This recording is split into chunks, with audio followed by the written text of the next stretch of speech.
Boa noite para todo mundo, agora oficialmente. Muito feliz de estar aqui mais uma vez. Hoje um pouquinho mais feliz ainda, porque assim, quando a gente começou a imaginar o Fotoclube, tinha algumas pessoas assim, que eu falei, puxa, eu quero muito trazer essa pessoa. E eu tinha falado algumas vezes com ela, né, Aninha? Ela deu uma chateada, estou tímida, tenho vergonha. E hoje eu consegui convencer ela a vir. Estou muito feliz de você estar aqui com a gente, Aninha. Muito obrigado por ter vindo. A gente vai fazer uma abertura aqui com a Roberta. A Roberta, ela preparou uma abertura para a convocatória, para a nossa convocatória, mas como a Roberta ela não se contenta com pouco, ela fez também uma apresentação sobre o assunto da convocatória. E depois a gente vai passar para a apresentação da Ana Bianca, no final a gente abre para pergunta, quem quiser perguntar. A Ana Bianca vai falar de fotojornalismo, é um assunto que ela manja muito. Acho que vai ser interessante pra caramba, então quem quiser perguntar ali durante o meio, não der para perguntar no meio, pergunta ali no final, a gente segura um pouquinho para as perguntas de vocês, tá bom? Acho que é isso. Nuno, seja muito bem-vindo de volta. Nosso eu estou tão feliz por estar de volta. Até parece que eu bebi. Você está aqui. Vamos embora, Roberta. Sem delongas, vamos direto ao ponto. Bom, eu vou falar rapidamente. Olha, que bom que você veio. Talvez tem muita gente aqui que nunca veio no Fotoclube, não sabe muito bem como funciona. Eu vou falar rapidinho. O Fotoclube Paraty é um pouco diferente do formato dos fotoclubes tradicionais. A gente não tem uma mensalidade, não tem associado. Nós somos um fotoclube livre, quem quiser aparecer, aparece. Toda a nossa programação é sempre gratuita.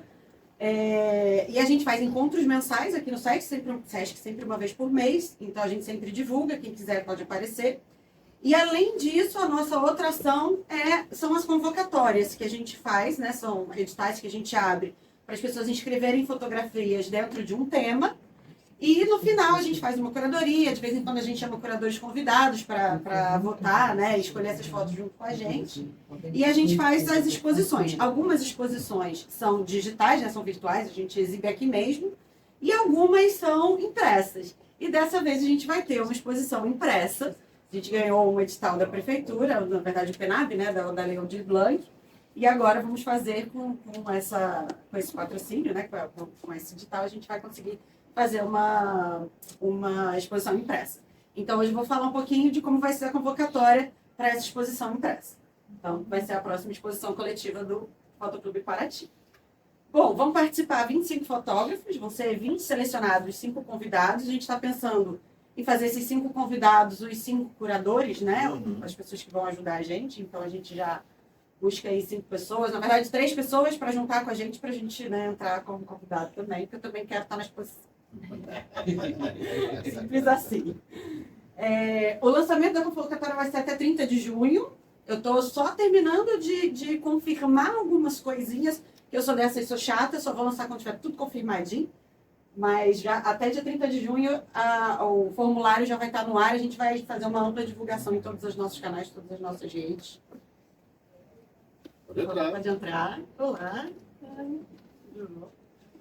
E ela vai até 30 de julho. Então, a gente vai ficar em um mês para o pessoal colocar lá e se inscrever, por favor. Não deixem para cima da hora, para a última hora, porque a gente fica nervoso. Mas eu acho que vai ser um bom tempo, porque é um tema que talvez gere alguma dúvida. Acho que não vai ser tão fácil quanto os outros. Vamos ver o que vocês vão achar. Enfim. E a exposição, a data prevista para a exposição é dia 24 de setembro, que sim, é durante Paraty em Foco. A ideia de fazer essa exposição durante o Paraty em Foco é justamente para que a gente tenha público interessado em fotografia. Eu estou me articulando para ver se eu consigo até trazer uns curadores de fora para ver a exposição, ver os fotógrafos, enfim. Fazer todo um barulho aí para a gente ter um evento que não é autofágico, né? Não é só a gente que consome, que a gente tenha também um público de fora vendo o potencial dos fotógrafos locais. Acho que isso é muito importante. E o local que a gente está, já fiz lá a solicitação de pauta, só falta ter um documento de ok, mas aparentemente está tudo certo. Vai ser ali no Memorial do Paço, que é um local bem bacana, bem central ali. Acho que vai ser bem legal. E o tema, que é o mais legal, que é para isso que estamos aqui. Bom, vamos lá. O tema vai ser o seguinte. Invisível Paraty. Talvez o nome mude, mas a ideia, o conceito é esse. A ideia é o seguinte, uma cidade que é amplamente retratada por turistas e para turistas, a convocatória propõe inverter a lógica para revelar o que o turista não vê. Um novo olhar para a cidade, novos ângulos, novas cenas, novos cenários, fragmentos de Paraty que escapam ao olhar turístico.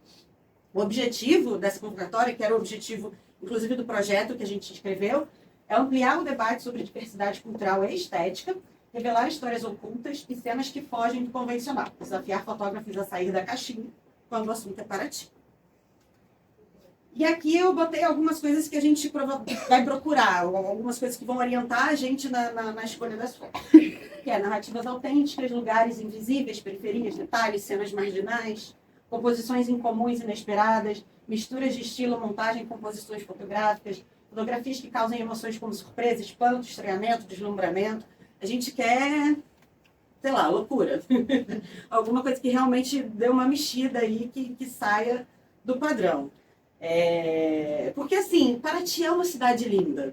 Então, não precisa fazer muito esforço para fazer uma foto bonita do centro histórico. Agora, o que a gente consegue fazer além disso? Né? O que a gente consegue? Porque Paraty tem muito mais além do centro histórico, tem muito mais além, né, do que o turista vê. E a gente achou que era legal tentar trazer, principalmente num momento que vão ter vários olhares aqui, trazer esse Paraty, esse outro olhar sobre Paraty para esse lugar. Não é só centro histórico, praia e cachoeira. Tem mais, tem gente aqui, né, trabalhando, fazendo coisas. Cadê essas pessoas, cadê essas histórias, essas narrativas? Então, a ideia dessa convocatória é trazer isso para a exposição. E aí, eu trouxe, como eu sempre faço, né? Esse foi difícil no início, eu não estava conseguindo pegar nenhuma referência, porque eu fiquei muito presa em Paraty. E aí falei, quem que está trazendo coisas de Paraty diferente? E aí depois eu fui para outros lugares e pensei, trouxe alguns fotógrafos que trazem essa ideia de outros lugares que também são turísticos. Então, vamos lá. Primeiro, sim. Na verdade, esse aqui eu adoro trazer referências que não são fotógrafos também, para a gente pensar fora da caixa.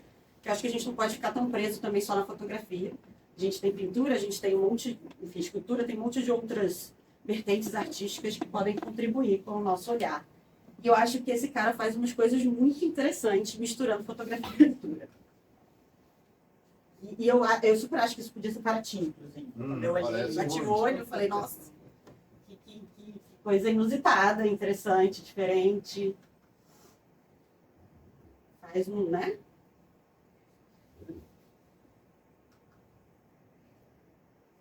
Parece Paraty, essas coisas, gente? Eu juro que parece uma foto antiga de Paraty com uma interferência, né? É o estilo do Casarilho, né? E aqui, eu amei isso aqui, eu achei mais legal. Parece o chão um pouco. Uma coisa meio louca, aí tem umas pessoas meio deitadas, de olho fechado, uma mesa de bar. Enfim, essa mistura, essa junção. Coisa louca. Aí, eu trouxe esse... eu sempre coloco aqui de onde a pessoa é também, de onde vem, né, qual é a referência, para a gente entender também. Eu gosto de trazer olhares de vários lugares do mundo. Esse fotógrafo eu já trouxe uma vez quando eu falei de minimalismo, mas agora eu trouxe um trabalho específico dele que eu acho que é uma forma diferente de retratar uma cidade, ou enfim, uma localidade. Ele faz esse trabalho aqui. Esqueci o nome desse ensaio, mas basicamente ele coloca esses espelhos de forma estratégica, né? E sempre tirando a cabeça da pessoa. Eu acho super estranho isso. Eu acho que dá uma ideia legal. Aqui tem uma cidade, aí tem esse mar de fundo. Achei super interessante a ideia dele. Enfim, ninguém está inventando a roda, a gente só está pensando novas formas, né, de usar essas rodas que já foram inventadas. Aqui tem mais uma, que eu acho a melhor, né? Mais interessante dessa seleção que eu fiz. E aí, eu trouxe a Raya Wand. Ela é uma artista muito louca. Ela é neurodivergente, ela é autista, ela tem TDAH. Ela fala muito sobre... Ela não consegue separar o que é razão do que é emoção, o que é pensamento do que é emoção. E ela fala que poder se expressar artisticamente, poder se expressar criativamente, ajuda um pouco ela a lidar com essa dicotomia, com essa dificuldade que ela tem. E eu descobri ela recentemente e eu amei o trabalho dela, porque é um trabalho muito anárquico, assim, não existe padrão, é completamente sem padrão. E aí eu achei a coisa muito interessante. Então, já começa aqui. Ela tem muito essa coisa de trazer elementos pessoais da história dela, de fotos de família, e misturar com uma localidade onde ela está ali inserida, é bem louco. Tem um nome que não é do... Mas se vocês procurarem o nome dela no Google, vocês vão achar, ela tem um site bem completo com todos os projetos dela. Ela tem vários projetos super malucos. Você vê que é uma sobreposição, sei lá, que faz sentido na cabeça dela. Essas coisas aqui.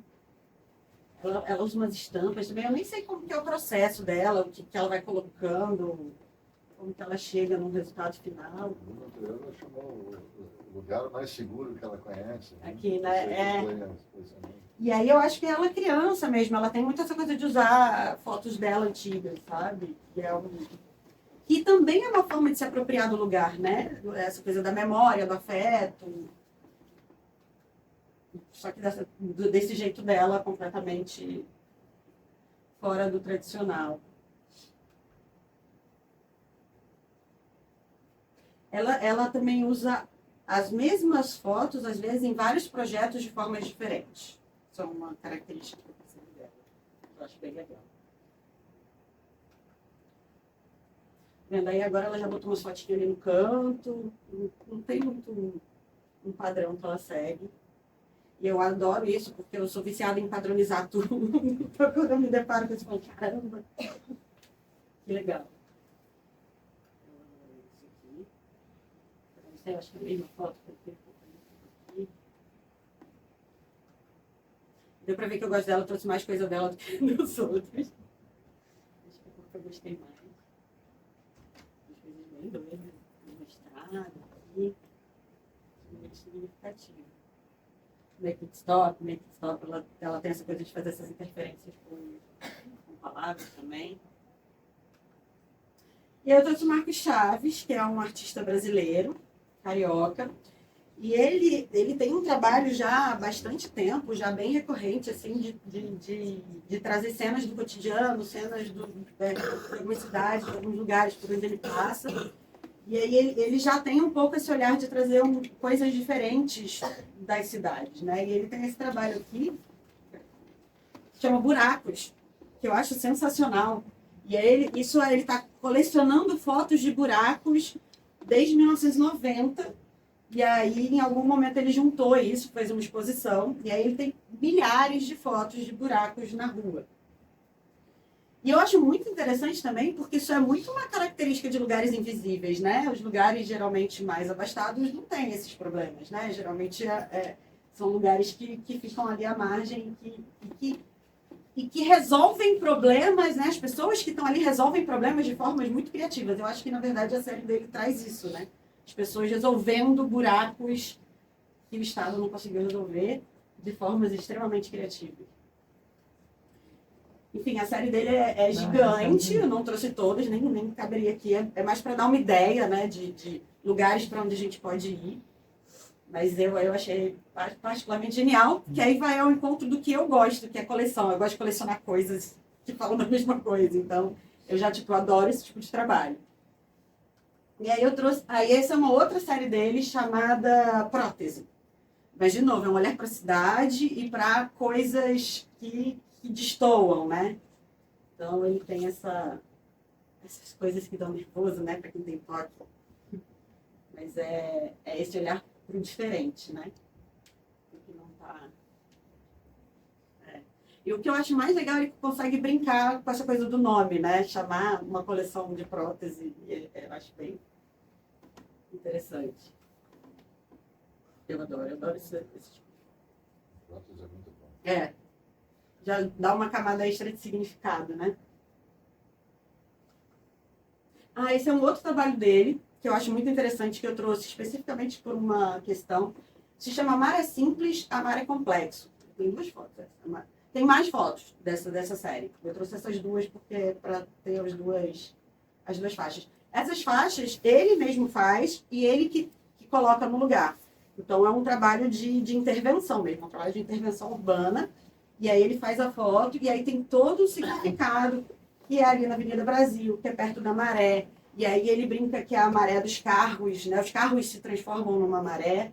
E aí ele está perto do Complexo da Maré. E isso foi exposto no Complexo da Maré. Então tem todo Ele trabalha muito com essa coisa desse jogo de palavras também. Que eu acho que é uma coisa que traz camadas, né, para o trabalho. E eu achei bem interessante também. A gente está falando de lugares invisíveis, de lugares periféricos. A gente está trazendo uma intervenção na cena, que é uma coisa que a gente vê poucos fotógrafos fazendo. Eu acho que aqui pouca gente faz, mas eu acho que é uma forma de trazer algo diferente. Uma ideia. E aí eu trouxe o Rogério Reis. Eu sou bem fãzona do trabalho dele já há bastante tempo. Também é um fotojornalista, trabalhou muito tempo com fotojornalismo. Mas ele tem um trabalho que, além de ser fotojornalista, ele dialoga muito com a arte contemporânea, né? Ele está muito ocupando esses lugares. Eu trouxe, acho que, algumas coisas de 2 séries dele que são bem interessantes e que trabalham com essa ideia de trazer elementos diferentes da cidade turística, no caso, do Rio de Janeiro, né? Que ele é carioca. Que é essa aqui, que é o Surfistas de Trem, é uma série bem famosa dele. E, nesse caso, ele está trazendo a periferia. Essa série ficou muito famosa. São fotos muito maravilhosas.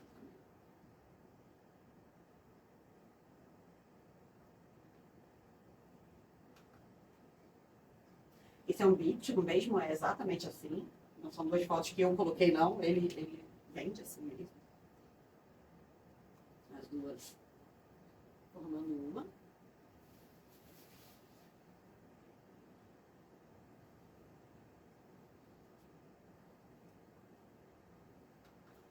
E aqui é uma série que ele chama que é Copacabana, em que ele traz, acho que quase todo dia ele vai a Copacabana e fica buscando essas coisas meio loucas ali. Copacabana, que é um lugar super turístico, né? Cartão postal do Rio. E de repente ele traz algo que não é tão turístico assim, de uma maneira interessante. E tem algumas coisas assim. Isso para mim é genial. Eu amo. Anterior também era muito boa. Eu gosto. Como é que esse troço não cai? Pois é, né? Enfim, mas isso aqui é coraçãozinho. Ele faz muitas essas coisas, esse trabalho é todo muito bem quadradinho. Ele faz umas maluquices, mas é. Isso aqui eu acho lindo também. É isso, ele tá lá, ele tá na praia, ele tá em Copacabana, mas não é exatamente a cena turística, né, de Copacabana. Então, vamos olhar ali para aquele lugar. Garrafinha pendurada. Eu ia falar isso, garrafinha pendurada. A cachaça. Mas assim, tem uma harmonia ali, tem essas cadeiras, tem uma coisa meio. Tem uma forma, né? Eu acho. Uma coisa organizada. Eu amo isso. Principalmente por causa do horizonte. Eu amo esse horizonte. Muito provavelmente ela estava caindo, né? E aí essa. Ele tem várias fotos de barracas assim amarradas que fazem umas formas meio esquisitas e ele sempre deixa elas retinhas, independente do fundo, sempre seguindo esse padrão dentro desse trabalho. Isso que eu achei genial. Esse saco de areia. Copacabana tem muito aquelas esculturas de areia. Eu acho que agora nem pode mais fazer, acho que proibiram. Teve alguma coisa assim. Mas aí, de repente, não é exatamente aquela escultura. Isso aqui não é aquela escultura que o gringo vai pagar, alguma coisa. Porque, né, não sei, tem uma coisa meio de saco, de lixo. As coisas se confundem. Eu acho que isso traz uma camada de interesse. Então, essa confusão. E aí tem aquele Cristo ali. A estrutura de uma dessas esculturas. Né? Mas que está desgastada, né? Que a areia já... Tem até os sacos estão meio rasgados, assim. E é essa brincadeira com o Cristo Redentor, né? Então, traz uma coisa diferente. Aquela dúvida ali do prédio atrás. Você fala, mas será que ele fotografou o Cristo? Não, não é. Mas talvez aquele prédio seja ali justamente para... Quem olhar atentamente vai perceber que não, não é. Ainda assim, é bem genial. Composição bem menos inocente do que parece a primeira Aham, vista, né? exatamente, exatamente. O Rogério tem vários outros trabalhos, várias outras séries que são incríveis. E aí depois se empolgar, se identificar, só procurar, tem bastante coisa dele na internet. Aí tem um outro fotógrafo, que aí a gente trouxe algumas coisas de Paraty que a gente acha, talvez, que sejam, assim, alguma coisa para inspirar e para a gente pensar fora da caixinha. Isso aqui fala das suas fotos. Não? Então, ah, já que a gente está falando de Horizonte Torto, né? Enfim, é o mar de Paraty, mas não é aquele olhar turístico, né? Do peixinho, da escuna. Inclusive era um dia nublado. Né, no Pindorama. Esse mar louco aqui, parece que vai cair aqui. Eu gosto muito dessa foto porque ela não foi editada. Ela realmente está alinhada no cantinho, milimetricamente ali, como às vezes tem muita dificuldade de fazer alinhar exatamente como eu quero. E essa saiu assim, exatamente como eu queria. Aqui, uma ideia também de fragmentos, detalhe, uma natureza, alguma coisa assim, né? A gente estava pensando. Aqui a gente, mangueira. Proibido jogar lixo. Pois é, tem um sarcasmo nessa foto, né? Tem toda uma ameaça ali, né? Crime o descarte irregular ali, né? Um cartaz assim.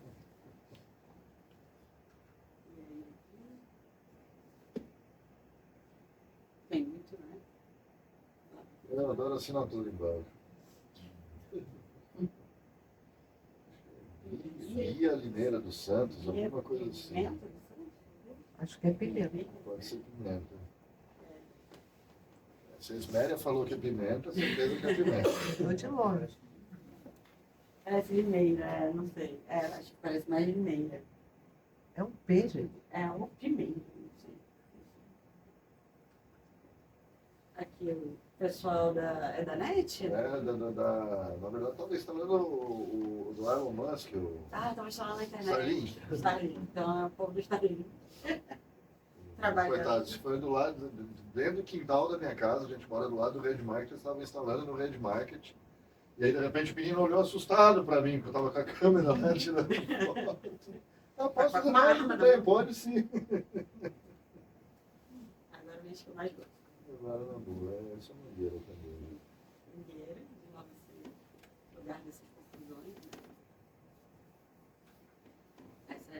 Esse é o Dinho, esse é um pescador no Jabaquara. E ele morou no mesmo terreno que eu morei. O Roberto chegou a morar comigo nessa casa. E ele, na época ele estava super doente, tinha diabetes altíssima, pressão altíssima.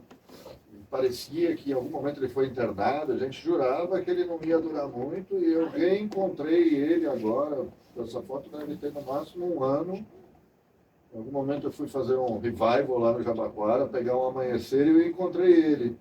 E ele é super quietinho na dele, tem uma certa dificuldade de comunicação, mas eu pedi para ele posar e ele acabou posando para algumas fotos que eu amei, assim, eu adoro esse olhar distante e tal. Isso deixou de dirigir completamente, olha, dá uma olhadinha para lá, ele super topou a brincadeira, eu amo muito essas fotos. Eu também gosto. E ele parece que ele foi garçom durante muito tempo nos restaurantes por aqui. Sim, histórico, sim, mas ele sim. teve algum problema de Ele saúde. teve algum problema, ele meio que deu uma piradinha. Né? E aí depois não conseguiu mais trabalho. E é exatamente o tipo de pessoa que está aí, que não é, né? Não está aí no Isso é discurso interessante turístico, você né? lembrar. A história é que ele era incrível de matemática, que ele fazia todas as contas, ele sabia. Você tinha consumido no restaurante onde ele estava trabalhando, ele sabia o valor da conta de todo mundo já, sem pegar papel nem caneta. É uma história bem surpreendente. De repente, hoje ele cata siri, vende ali para o Jabaquara. Super humilde. Mas eu adoro essa luz, está incrível, né? Solzinho amanhecendo ali, ajuda, né?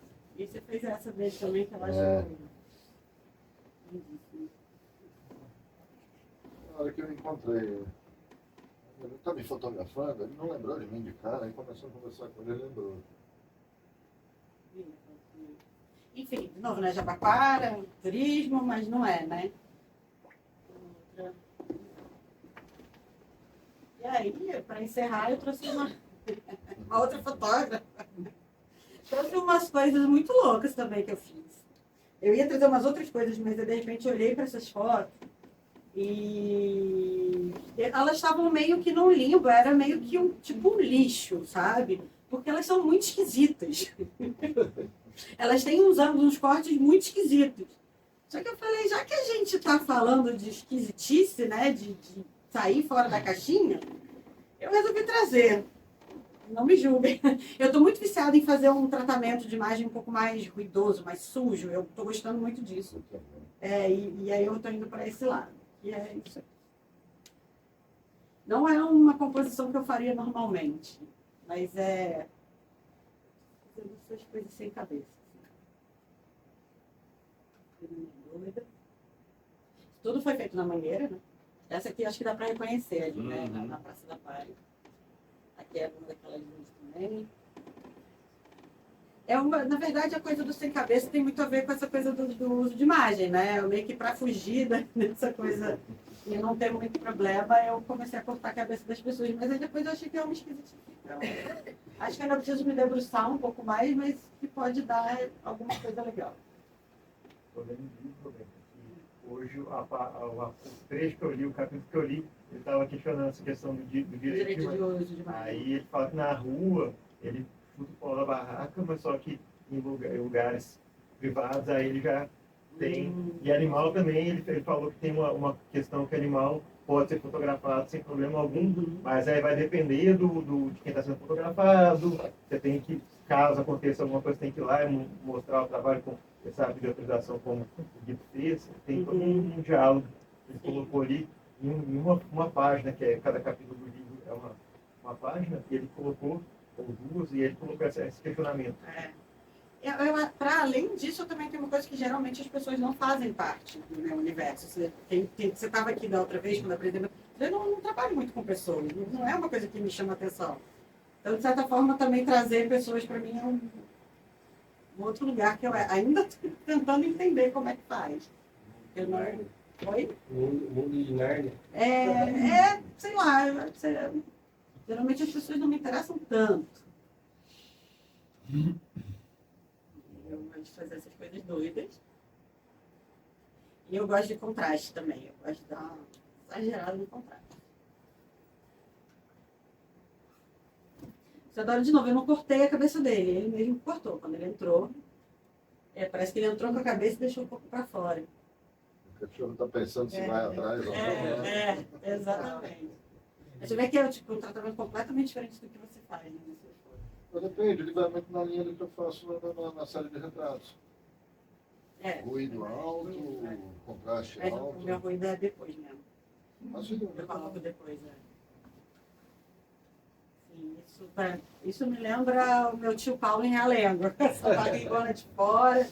Que eu acho que tem essa coisa do subúrbio, não? O subúrbio, a periferia, eu acho que todas elas têm coisas em comum, assim, coisas que eu vejo na Mangueira, que eu vi nessa saída, que me lembraram de Realengo, assim, totalmente. Você vê que ele fechado. Pois é, não tinha nem visto. Cuidado. Ele fala também, no livro, lembrei, Roberto, ele fala também da questão de morador de rua. Também é outra questão. E aí, como é que fica? Aí, até foi engraçado que eu li o capítulo hoje. Ontem eu vi uma cena, quando a gente estava junto, do lado daquela funerária Shalom, e aí estava um morador de rua meditando. Sentado na porta. Isso, Não né? fotografei. A gente ficou com medo. A gente ficou com receio Que dele. cena, A né? gente ficou com receio de alguma reação Nada dele. aborrece. Será que tinha um morador de rua que Nossa, eu ficava não ali acho, perto mas de ele estava casa? louco para fotografar E a ele. Guido passou, como é que você passou por ele? Ele, por alguma razão, não sei, ele me conhece. Ele começou, se encontrava comigo, sempre cumprimentava pelo nome, tudo bem, era sempre essa coisa, a gente estava correndo para algum lugar, Guido, tudo bem, opa, tudo bom. E aí a gente passou por ele também, uma vez correndo, saindo de casa, indo para algum trabalho cheio de coisa, tá indo trabalhar, e você, tudo bem. Ele vira e fala, nada aborrece. Eu não esqueço essa frase, achei Nada incrível. aborrece. É isso. Você tem que brincar um pouco com o espelho, eu gosto de vir. E as casinhas, eu adoro. Pezinhos eu gosto muito. Quem gosta? A Rebeca que gosta de pezinho também. Esses casos não são os meus, são de outras pessoas. Já estava até aqui pensando na vontade. Então.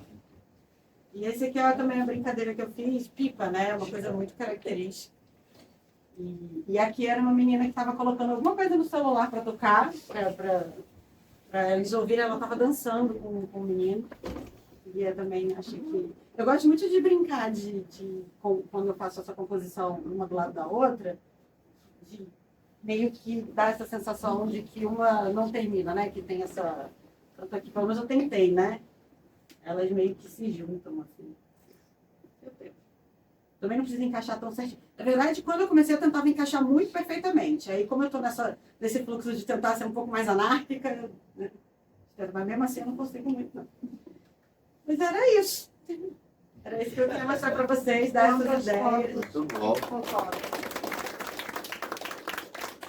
Acho que eu vou manter 5, eu não falei, mas eu vou manter 5, porque eu acho que dá várias, né, uma gama boa de opções para a gente tentar.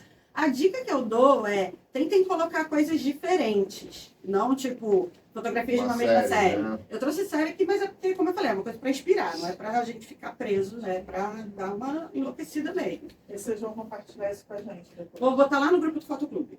É um PDFzinho, a gente joga lá no grupo. Se eu esquecer, me lembrem. Quem não Só puxar lá. é só entrar no site ali, tem o link direto, fotoclubeparati.com. E aí, é isso, gente. Muito obrigada. E agora vai ter a apresentação da maravilhosa Ana Bianca Marim, que vai trazer um pouquinho aqui de fotojornalismo pra gente. Trabalho lindíssimo. Sou fã. Eu mesmo.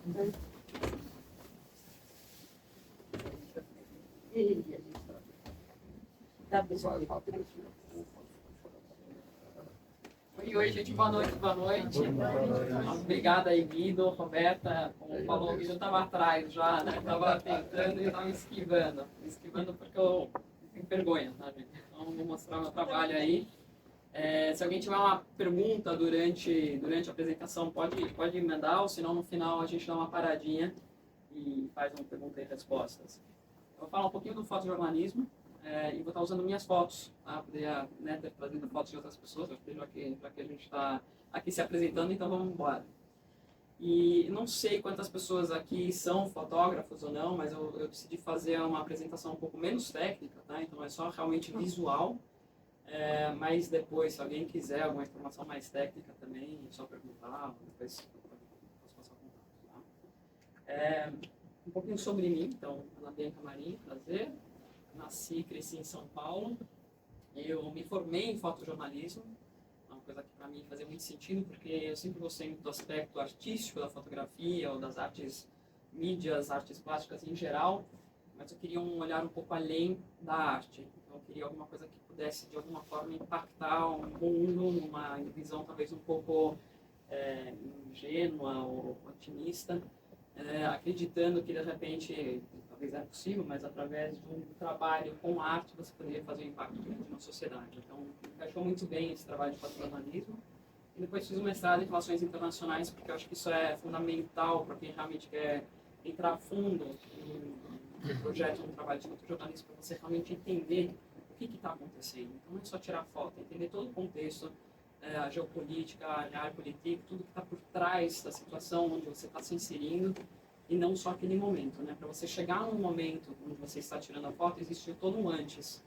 Você tem que tentar entender o que houve antes para chegar onde você está naquele momento, para realmente fazer jus ao que você está fotografando de uma forma talvez mais objetiva e imparcial, né? Então, acho importante isso. Trabalhei com fotojornalismo durante 10 anos, aproximadamente, 2004 a 2014. Tive o grande privilégio, a grande chance, a sorte de, através do meu trabalho, conhecer mais de 30 ou 40 países. Alguns aí, talvez os Estados Unidos, México, Sudeste Asiático, Haiti, Cuba, Caribe. Alguns lugares eu fiquei pouco tempo, então algumas semanas, outros eu fiz imersão. Então, tem países que eu passei talvez 3 meses, 9 meses, alguns anos. E tem alguns países, algumas cidades que foram bases. Então, Dubai, na verdade, foi uma base. Eu morava em Dubai, mas eu cobria toda a região. Então, eu cobria o que era MENA Region, então Middle East and North Africa, então Norte da África e Oriente Médio. Eu morando em Dubai quando fazia isso. Mesma coisa com Miami, morei em Miami durante vários anos, mas cobria as regiões todas do Caribe, Estados Unidos e norte da América do Sul. Eu sempre fui freelancer, então nunca trabalhei para uma mídia específica, um jornal específico. Eu trabalhava para agências, principalmente Reuters, AP, mas também trabalhei para todo mundo. Desses 10 anos passou por todo mundo, mas a maioria das imagens que vocês também veem, aqui tem algumas que foram publicadas em jornais maiores, através da Reuters. E 2014, finalzinho de 2014 para 2015, eu talvez tive um pouquinho uma desilusão com o trabalho, várias questões financeiras também, pessoais, e talvez até de acreditar um pouco no trabalho. Então teve assim um pouquinho uma desilusão, e acabei desistindo do fotojornalismo, mudei para Paraty, estou em Paraty há 10 anos. Então, as fotos que vocês vão ver têm mais de 10 anos, 10 a 20 anos. Mas eu acredito que elas continuam relevantes, né? Então, essa beleza de uma fotografia é que algumas fotos até, elas são mais interessantes hoje do que elas foram há 10 anos ou 20 anos atrás. Para começar um pouquinho, o que é o fotojornalismo, qual é o papel do fotojornalista? Porque vocês estavam trazendo temas, é muito interessante ver um fotoclube onde é aberto, né? Quer dizer, eu realmente me formei em fotojornalismo e era muito engessado. Você pode, não pode fazer o que você deve, não deve fazer, é muito certinho, você não pode sair disso. Quer dizer, você... De novo, tudo que eu vou passar aqui é no mundo ideal como deveria ser. Se depois é assim ou não, talvez seja diferente. Fotojornalismo, o mais óbvio, o que você quer fazer? Você quer contar uma história, relatar um fato, um acontecimento através de fotos. Lógico, você vai ter a legenda debaixo da foto, e muitas vezes, a maioria das vezes, você vai ter um texto acompanhando no jornal, na revista que seja. Mas se você quer contar tudo o que está acontecendo, ou parte daquilo que está acontecendo, através das suas fotos. Então você trabalha não uma série de fotos, mas você tenta trabalhar, se você vai fazer a foto da vida de alguém, mostrando como é a vida de um pescador, você tem que tentar fazer uma foto como ele acorda, como é a família dele, como é o trabalho, qual que é o resultado do trabalho dele, e você faz uma coisa meio linear desse tema. Acredito que toda fotografia tem um pouco disso, toda foto quer relatar uma parte da realidade, uma parte da verdade, mas no fotojornalismo tem que ser a realidade mesmo, então não pode ser uma imaginação, não pode ser uma coisa muito viajada, porque você está realmente querendo mostrar algo mais objetivamente possível. Então isso aqui, né, qual que é o segundo ponto, é a arte, você está usando o meio da fotografia, você tem uma expressão artística, mas você quer tentar o mínimo possível influenciar ou mudar aquela foto, aquela realidade. E isso assim, no melhor dos mundos, porque isso não tem como ser. Você tem assim, vamos lá, você tem uma foto que tem 10 pessoas e você escolhe tirar foto só de 2, às vezes você já está alterando a realidade, você já não está fazendo, não é 100% objetivo, não tem que você. O seu olhar sempre vai ter de certa maneira, um viés, mas a ideia é tentar ser o mais objetivo possível e não se colocar tão para dentro da foto, não deixar parecer tanto quem você é, e sim o que a realidade é. Aqui vocês estavam falando aí dos mendigos, não sei o que, isso assim é a base do fotojornalismo, você tem que colher essas informações. Então a foto não vale nada se você não tem, em inglês a gente fala os 5 Ws, né? Então seria quem está fazendo o quê, aonde, quando e por quê. Você tem que colher essas informações, e às vezes até mais informações, porque senão você não pode publicar aquela foto. Então, é super importante isso. Você não pode manipular situações, né? Então, isso é uma coisa muito diferente, digamos, de foto de retrato. Você não pode falar para alguém, olha aqui, ou dá um passinho para trás, ou por favor, sai daqui. O máximo que você pode fazer é se movimentar, né? Ou esperar que a situação mude. Às vezes, quando você olha uma situação, você consegue ver muitas vezes, putz, tem uma pessoa passando aqui, vai ter uma pessoa passando aqui. Então, o máximo que você pode fazer, você não pode falar para a pessoa, você quer tirar foto daquela pessoa passando. Você não pode falar, opa, passa de novo. Mas você pode esperar lá, ficar lá, até uma outra pessoa passar e você está pronto para tirar aquela foto. Então, esse é o máximo de manipulação de situação que você pode fazer. E da mesma maneira, assim, digamos, comparando com fotos, talvez, de arquitetura, de decoração, se aquela cadeira não está legal ali, você não pode tirar aquela cadeira dali, ela tem que ficar lá. Você pode se mexer para a cadeira não estar dentro do seu quadro, mas você não pode mexer em nada. Então, você tem poucas ferramentas, mas você tem algumas ferramentas um pouquinho mais técnicas. Se você tem um fundo muito sujo, você vai ter que diminuir, tirar, descer a sua captura para focar aquilo. Mas você tem que fazer isso, o desfoque, isso pode acontecer na hora que você tira a foto. Você não pode manipular nas suas imagens em pós-produção. Eu não posso chegar lá e falar, putz, mas aqui tem uma cadeira que eu não quero tirar a cadeira, ou lá seria mais legal aqui com uma florzinha, eu vou pôr uma flor, eu vou fazer um desfoque. Isso, no fotojornalismo você não pode fazer isso. Então, a foto que você tirou é a foto que você tem. Você pode fazer pequenas correções, digamos, de contraste, saturação, um pouquinho de luz, mas o resto você não pode mexer se você está falando de fotojornalismo. E muitas vezes aqui você tem que estar, né, o que é o trabalho do fotojornalismo, é trabalhar com muita pressão. Pressão por quê? Porque normalmente você está fazendo aquilo para ontem. Então, digamos assim, eu tenho uma manifestação, estou trabalhando para Reuters, por exemplo. Reuters fala, vai lá, cobre aquela manifestação. Eu tenho que estar na manifestação sabendo que do meu lado tem um cara da AP, ali tem um cara da Getty, ali tem um cara do outro jornal. E o que você quer fazer? Tirar a melhor foto possível, o mais rápido possível. Quando eu fotografava, não tinha celular onde você tinha dados ilimitados ou Starlink para você mandar. Então eu também tinha que pensar que eu tinha que tirar aquela foto e tinha que chegar em algum lugar rápido onde eu podia mandar aquela foto para a Reuters o mais rápido possível. Então aquela outra coisa, tirar 200 fotos não dá, gente. Tirar 10 fotos boas que você vai poder editar e escolher as 5 melhores para mandar o mais rápido possível. Não tem tempo de pós-produção. Então, você, no fotojornalismo, é um pouco mais cuidadoso. Você não vai tirando, você não quer voltar com um cartão com 2.000 fotos. Porque você não vai ter tempo de tirar 2.000 fotos.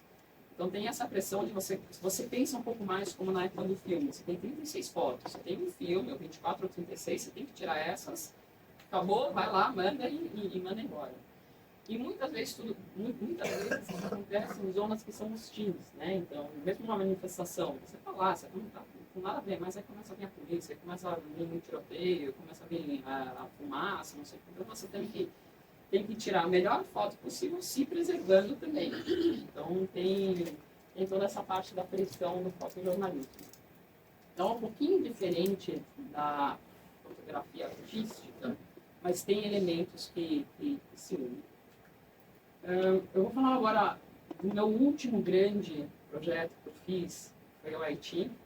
Eu já tinha ido para o Haiti, eu estava na época, depois eu vou contar um pouquinho do contexto aqui, para quem não lembra, eu tive uma moto muito grande, nessa época eu estava trabalhando em Dubai, eu estava trabalhando como editora da Reuters, então eu já eu escolhi as fotos para Reuters, e aí entrou a primeira notícia do Haiti, do terremoto no Haiti.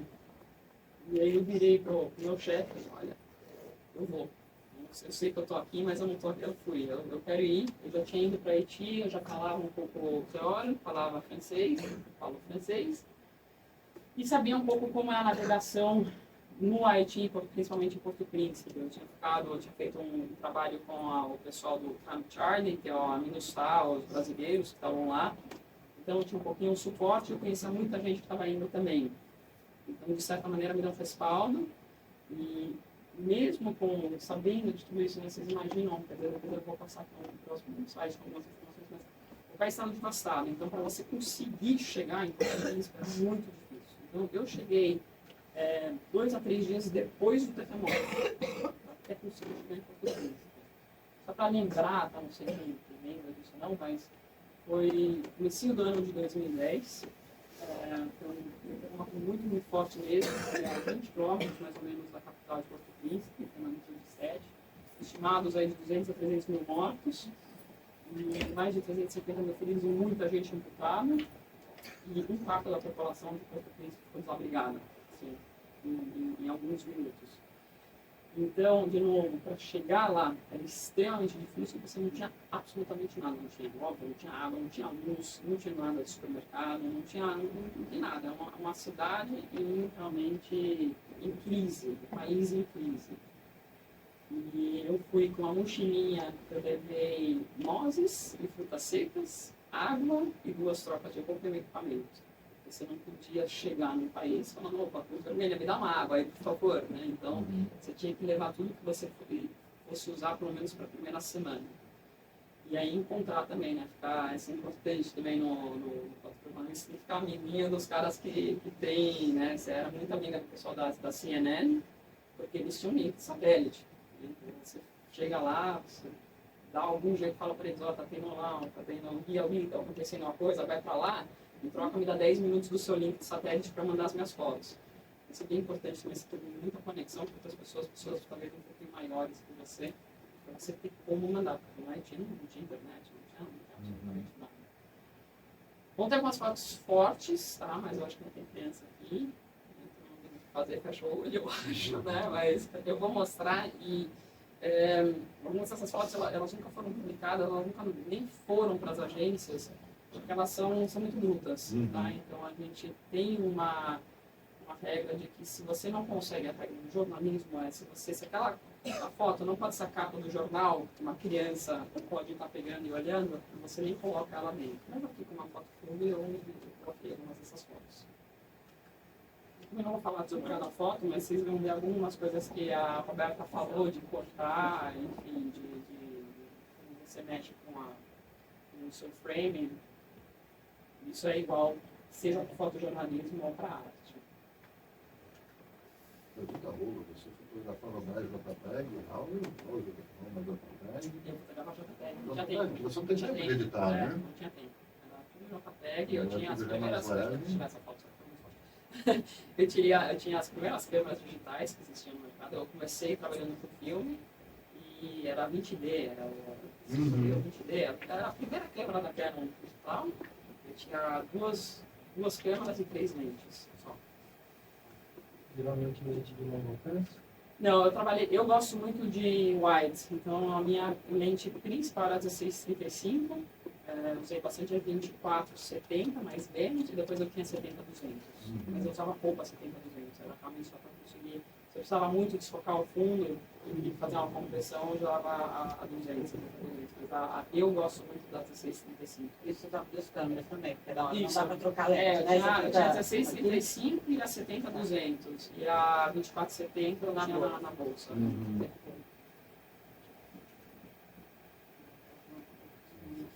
Essas primeiras fotos, elas são os primeiros 3 a 5 dias quando eu cheguei. Então são fotos, né, mas são fotos assim que realmente era chocante. Era muita gente morta em todo lugar. Assim, você teve que passar por cima dos mortos, você teve que usar máscara, porque eu cheguei nisso, porque estava em janeiro, verãozão, quente pra caramba. E era muito destroço, tudo, você não nada funciona. E esses primeiros dias eram as pessoas tentando tirar os corpos, tentando chegar nas pessoas. Vocês viram falando do cara com martelo, era o que você tinha, você ia lá quebrava e tentava chegar nas pessoas. E depois, no 5º dia, você estava tentando chegar nas pessoas, sabendo que elas já estavam mortas, mas você estava querendo tirar aquelas pessoas, pelo menos, dos escombros. Então, bem forte esses primeiros dias de trabalho lá, essa primeira semana de trabalho em Porto Príncipe. Assim, é caótico, é completamente caótico, né? Então aqui você estava falando um pouco de composição, você tem que trazer o caos, né? Para mostrar a situação mais como ela é, o caos da situação. Né?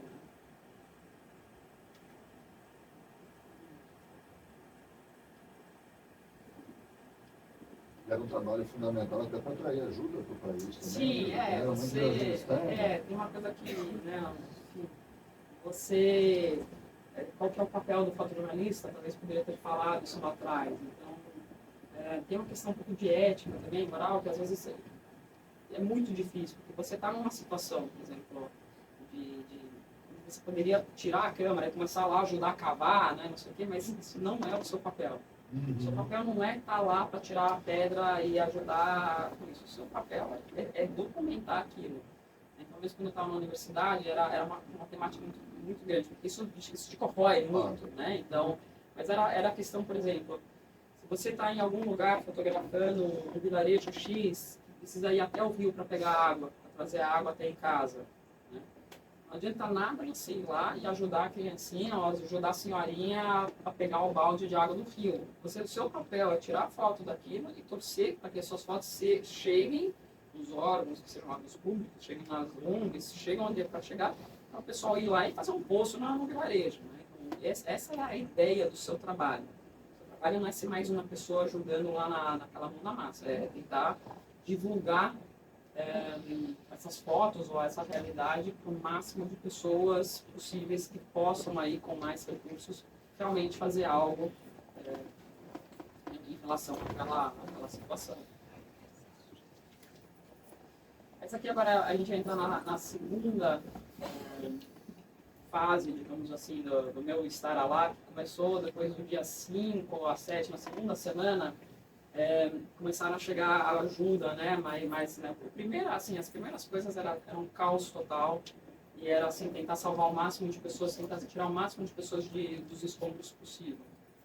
A segunda parte era, e agora? Né?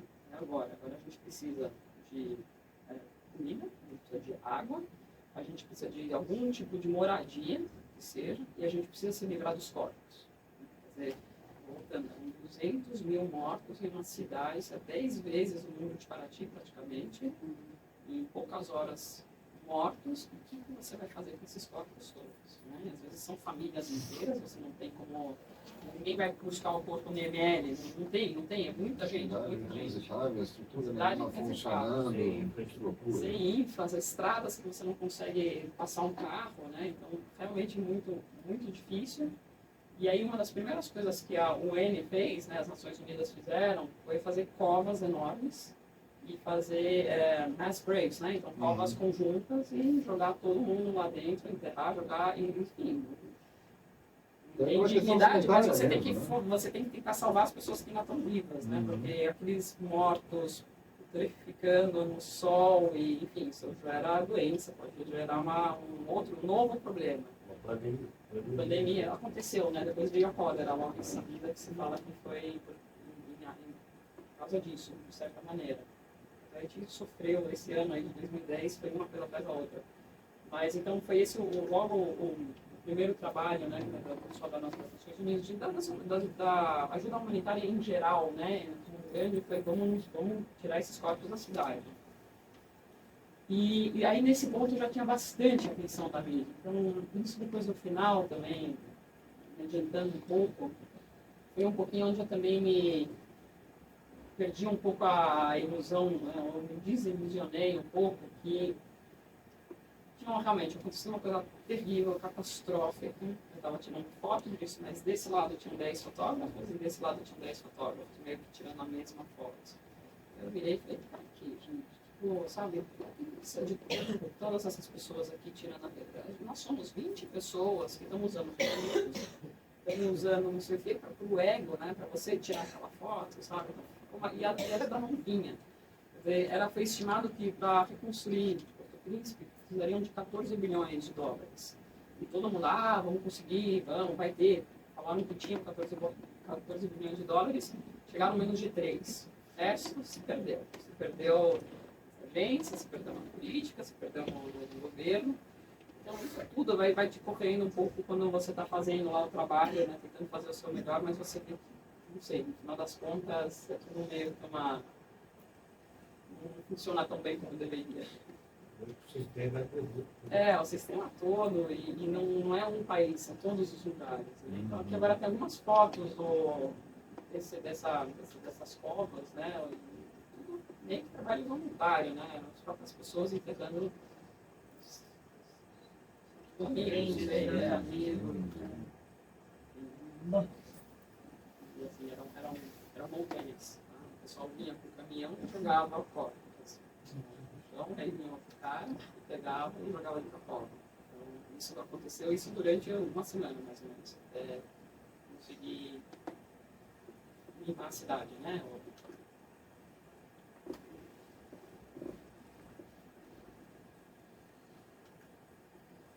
E aí agora, né, um pouquinho...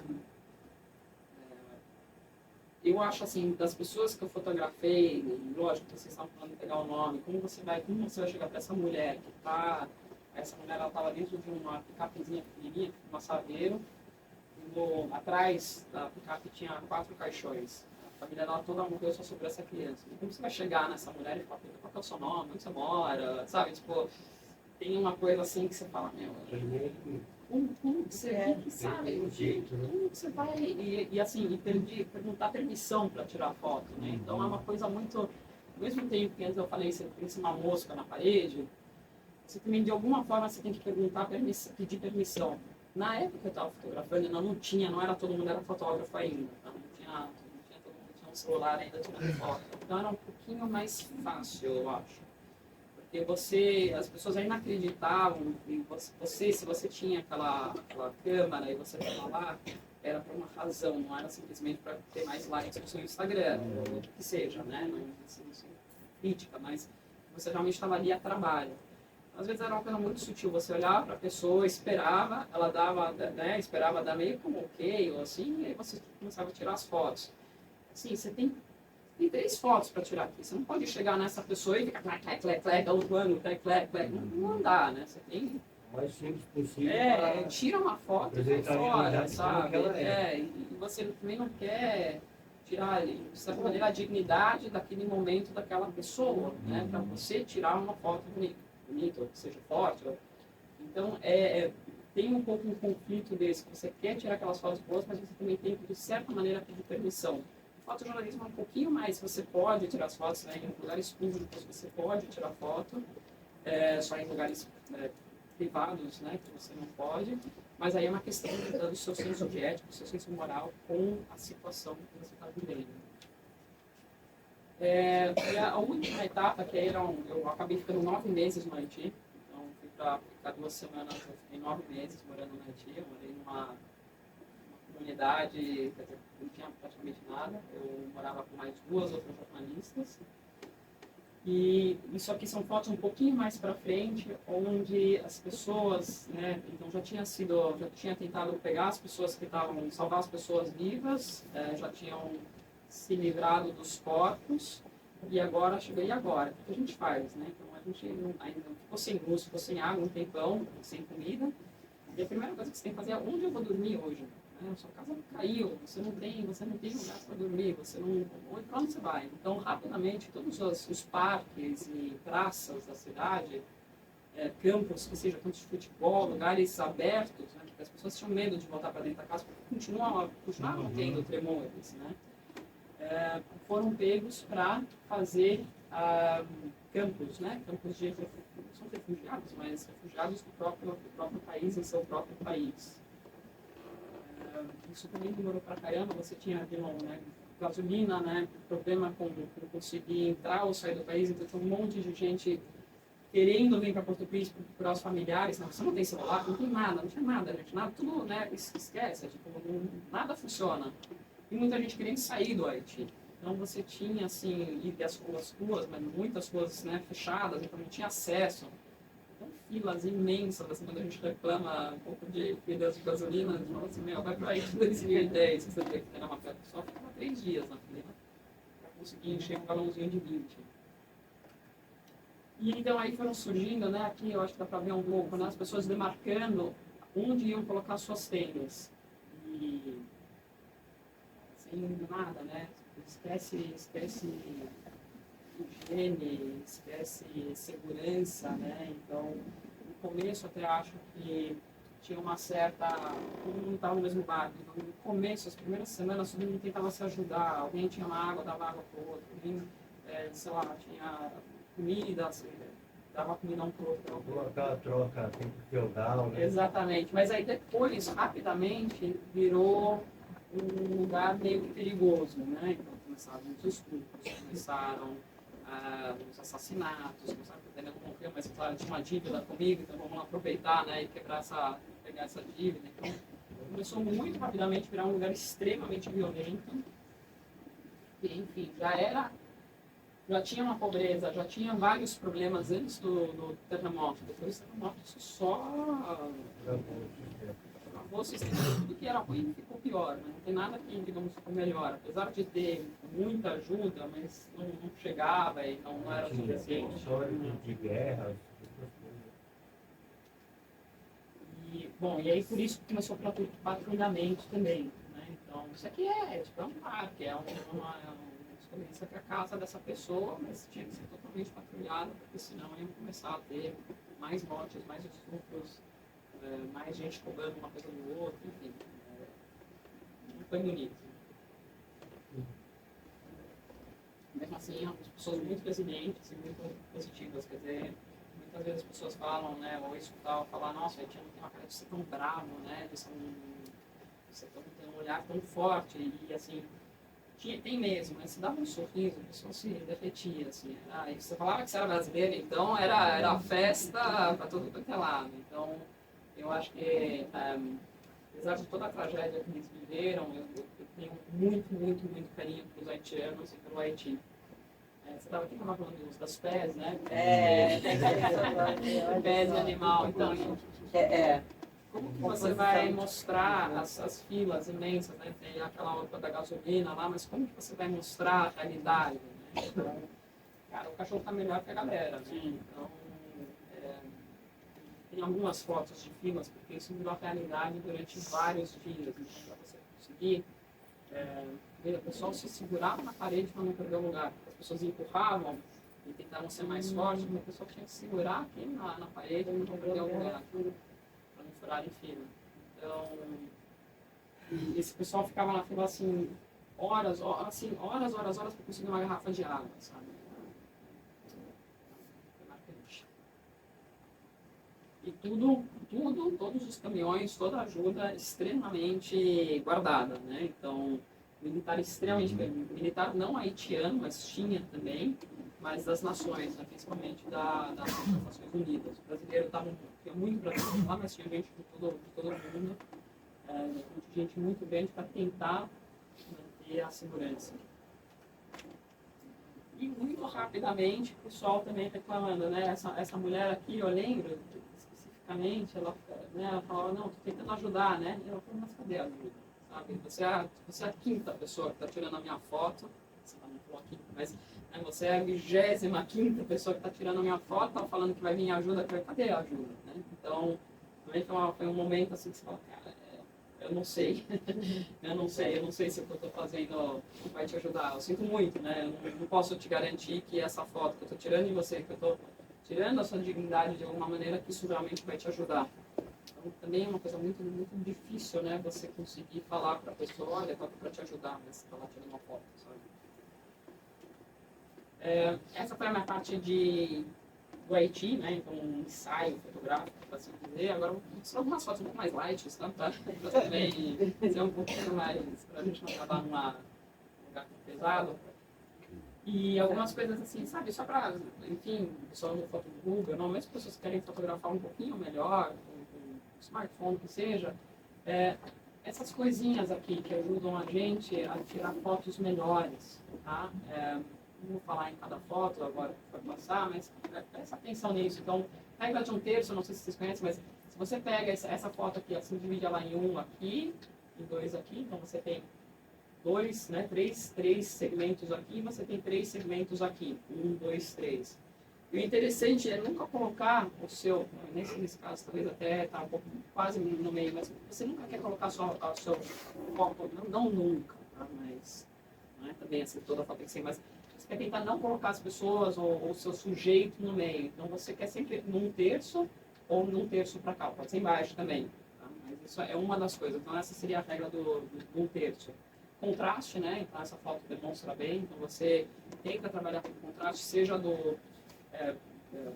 tem do fundo com na frente, ou de 2 pessoas, alguma coisa assim. Uma coisa que para mim, eu olho muito são fundos limpos, né? Isso é uma característica minha, das minhas fotos, eu não gosto de fundo, eu odeio, você não pode ter uma palmeira saindo da cabeça do cara, mesmo que a palmeira esteja lá atrás.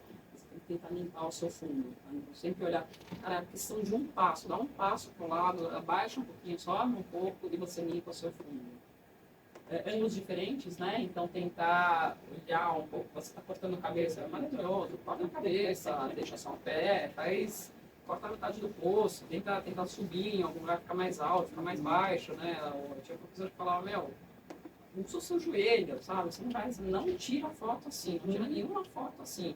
Toda essa foto tem que estar ou ajoelhado ou de cima Hail Mary, né? Que eles falam de cima para baixo. foca em detalhes, e, né, você tira uma foto lá da pessoa da folha, com as gotinhas de água, que é muito legal, e movimento, né? Movimento pode ser ou a foto, ou a sua câmera em movimento, ou então que tenha movimento dentro da sua imagem. Mas agora eu não vou mais falar.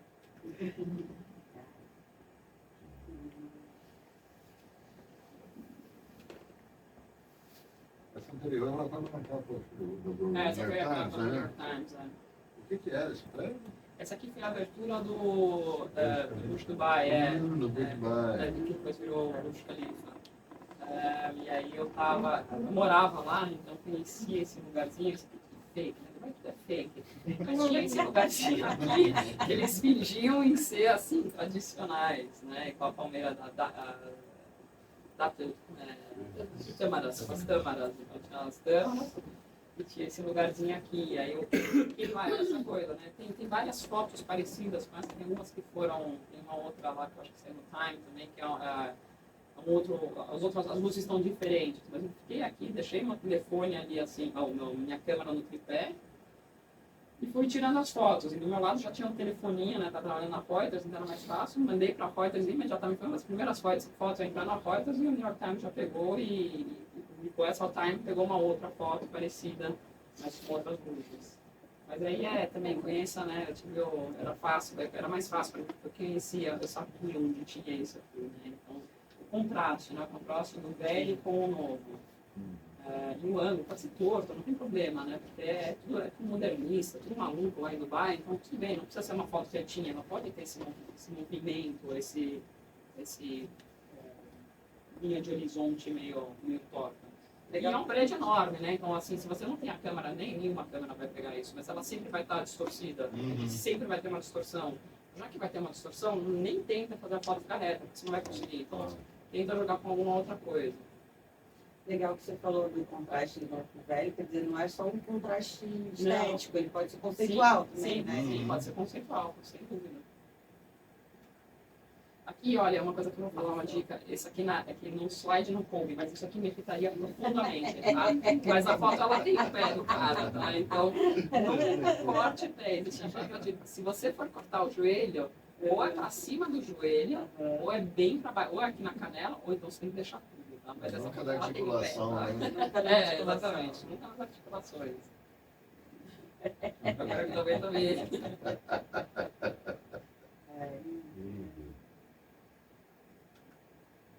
Aí você cortou, né? Eu corto mais com a cabeça, eu corto metade do corpo. Fora.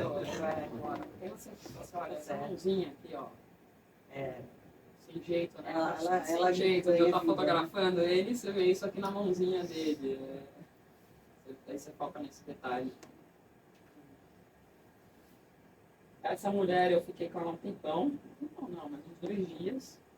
E é um pouquinho a coisa de você, né, você tem que misturar você ser a mosca na parede com também entrar na história da pessoa, entender quem é a pessoa, qual é a história dela, né? E o que ela está me contando e como que eu posso trazer para a foto tudo que essa mulher é. Então demorou um tempinho para tem várias fotos dessa mulher, tem algumas fotos legais, acho que só trouxe essa, mas essa foto para mim foi assim a mais simbólica de tudo que ela estava me contando, enfim. Então tem isso também. Algumas vezes você pode entrar e sair com aquela foto da mãe com a criança, né? No Haiti, você entra, você tira uma foto rápida e vai embora. E outras vezes você fica e tenta entender um pouco mais a fundo qual é a história da pessoa. Onde foi? Isso é o Brasil. Isso aí era no Vale do Jequitinhonha, mas eu não lembro o nome direitinho de qual cidade que era. Mas era Vale do Jequitinhonha. O Vale da Fome, né? Isso foi há 20 anos atrás. 20 anos atrás essa foto. Então ainda era antes de ter luz. Pois é, não, que agora não é mais o Vale da Fome. O artesanato. Sim, mudou muito. Aí o pessoal ali, assim, eu passei, né, eu vivi com esse pessoal há um tempo, com algumas pessoas no Vale. Tem muitas fotos, claro, mas tem 2 histórias muito legais. Uma delas, eu cheguei numa família, tava com o carro, parei o carro, entrei, ela foi entrando, né? E aí a gente começou a conversar, enfim, eles contavam a história. E já era perto do meio-dia, de repente, assim, tipo, vem agora você vai comer a nossa comida. Você galinha, né? Vai almoçar com a gente. Não, pelo amor de Deus, não tem, não precisa. Não, a gente matou a nossa única galinha aqui agora para fazer para você, agora você vai comer. Gente, eu fiquei assim, meio arrependida, a única galinha dos caras, e eles vão para uma pessoa forasteira, né, uma pessoa de fora, e sem nada, assim, sem. E aí depois ainda me deram, uma das meninas pegou meu contato, depois eu mandava as fotos para essas pessoas, né, mandava uma coisa para elas. E eu tinha um endereço, eu tinha mandado uma cartinha, e uma vez uma das filhas, era novinha, ela tinha 16, 17 anos quando eu conheci ela, vários anos depois ela foi para São Paulo, ela tinha um endereço, foi até o portão lá de casa para levar um queijo. Uma coisa assim, gente, é impressionante. Então, tem essas histórias muito legais, assim, acaba meio clichêzão, mas assim, você sempre tira mais do que você contribui, né, invariavelmente.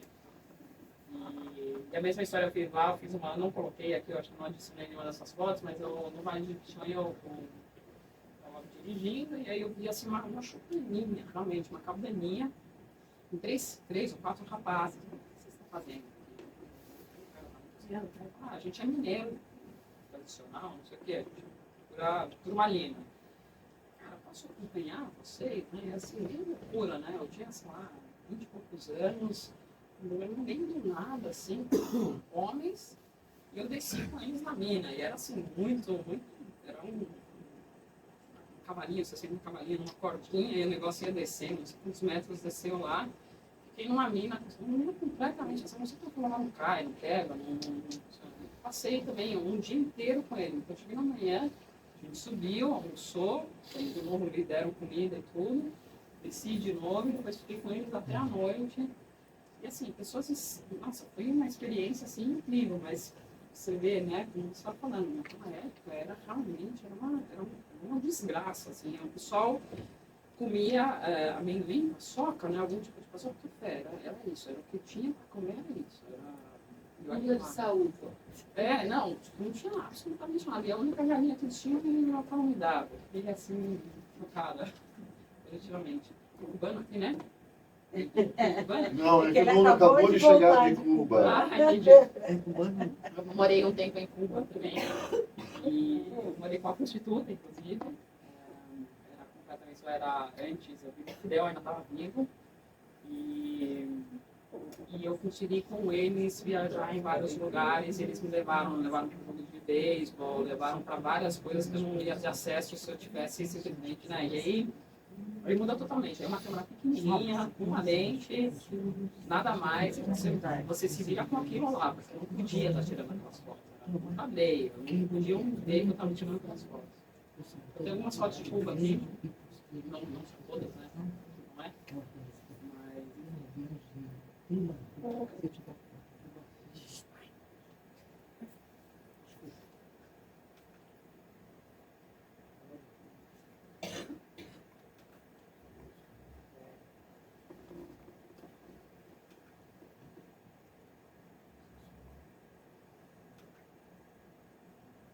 Acho que essa é a minha última foto de Cuba.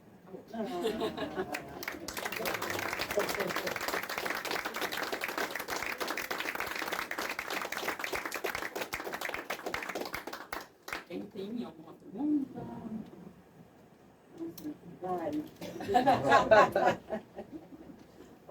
Quando você estava lá no Haiti, você mesmo dormia onde?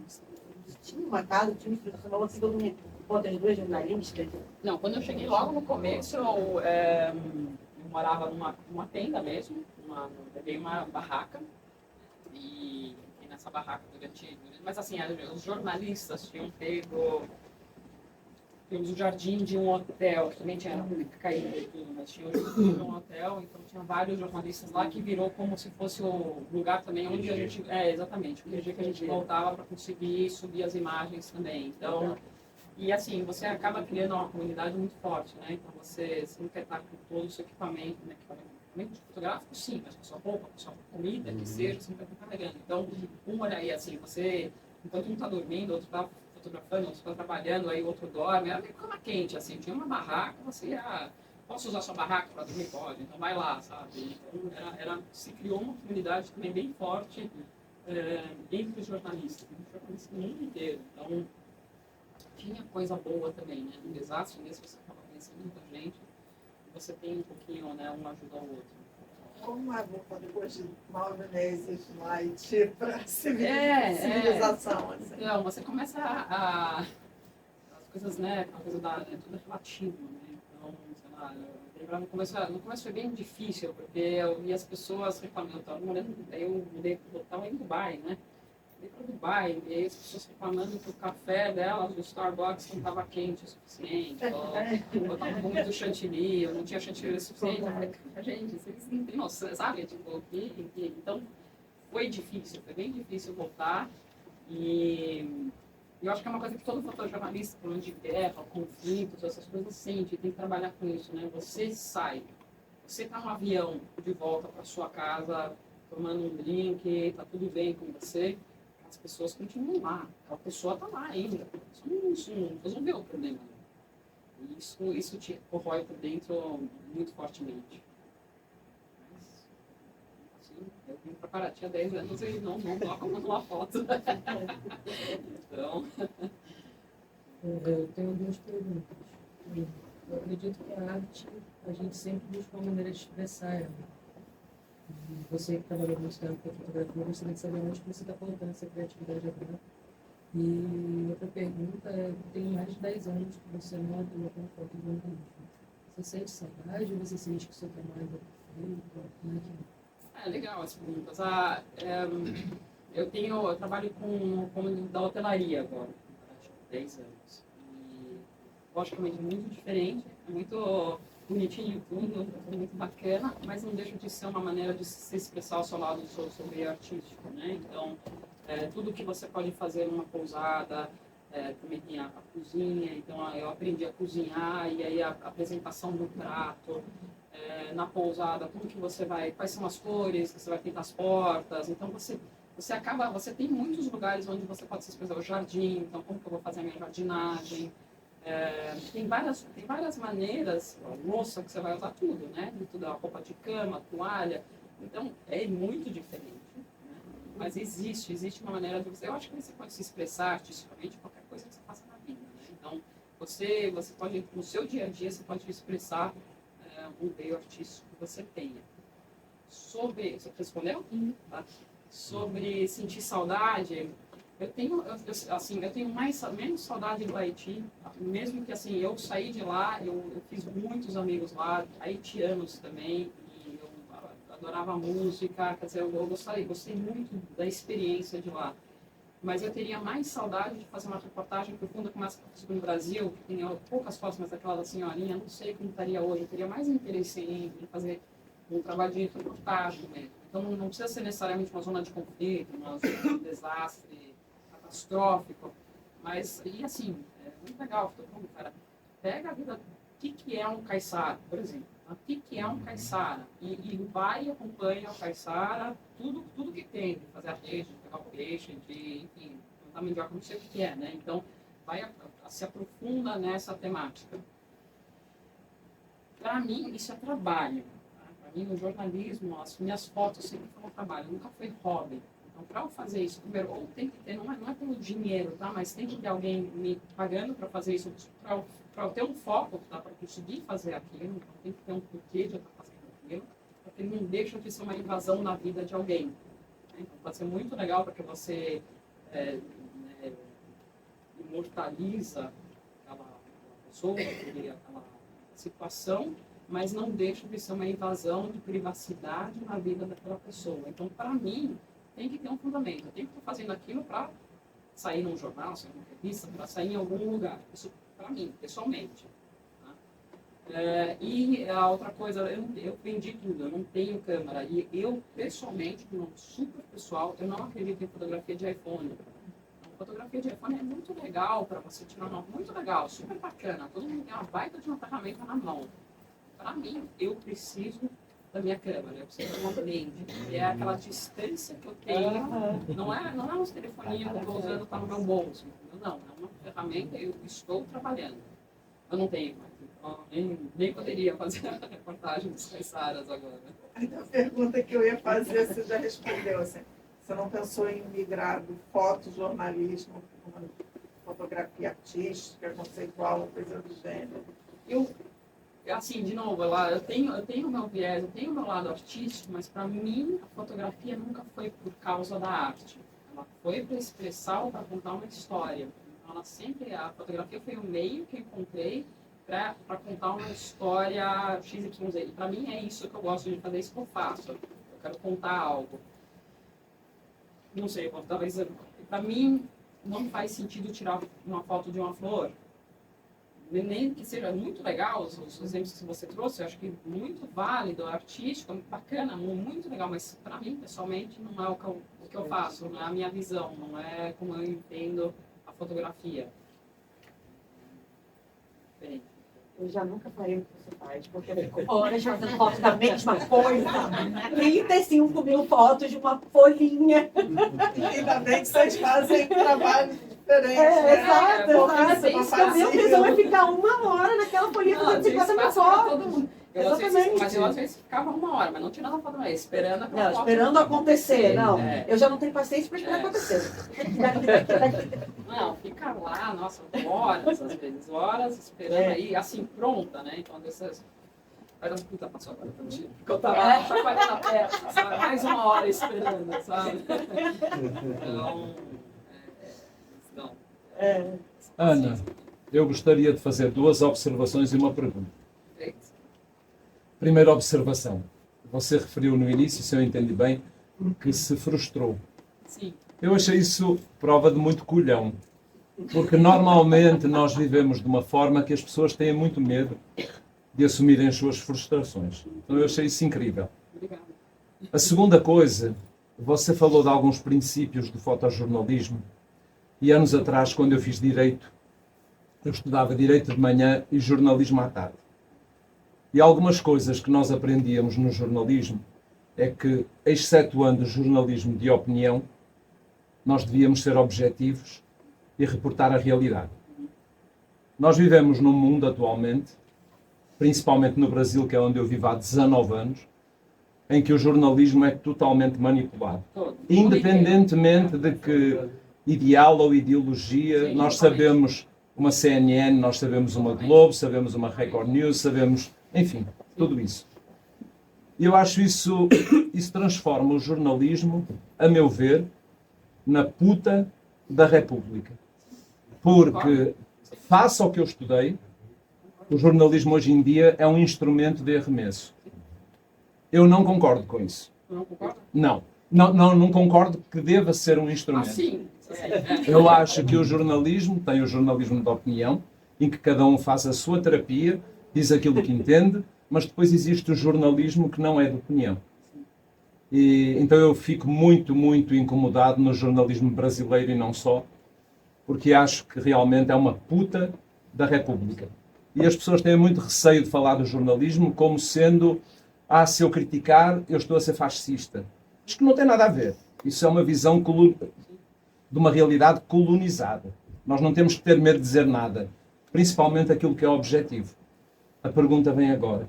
Como é que você vê o jornalismo e o fotojornalismo hoje em dia? Então, eu posso botar 10 anos atrás, porque foi isso que já 10 anos atrás me atrapalhou. Né? Então, muitas vezes eu trabalhei para meios grandes, eu tinha pedido de reportagem, de fotografia, e ela já vinha imbuída com viés. Então, você vai tirar foto daquilo, mas eu quero que a foto saia, o que seja. Vou pegar exemplo do Haiti, tem que estar todo mundo triste, isso depois, lógico que na hora que está tendo um terremoto, todo mundo vai estar triste, ferrado e não sei o quê. Mas assim, já vai, eu quero a foto da criancinha chorando, mas e se eu encontrar uma criancinha feliz lá? Né? E se eu encontrar algo que... Quer dizer, você está querendo que eu faça a realidade. Você quer, exatamente, é sensacionalismo. Né? Então você começa a bastardizar, não sei. Você começa a fazer aquela situação... Você criar aquela situação. Você não é que alguém pediu e falou, vai tirar foto do que está acontecendo. Não, me traga uma foto assim.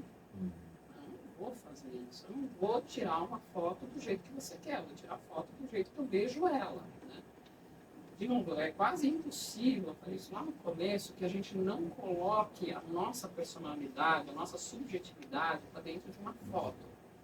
Nós somos humanos, nós somos pessoas, nós temos emoções.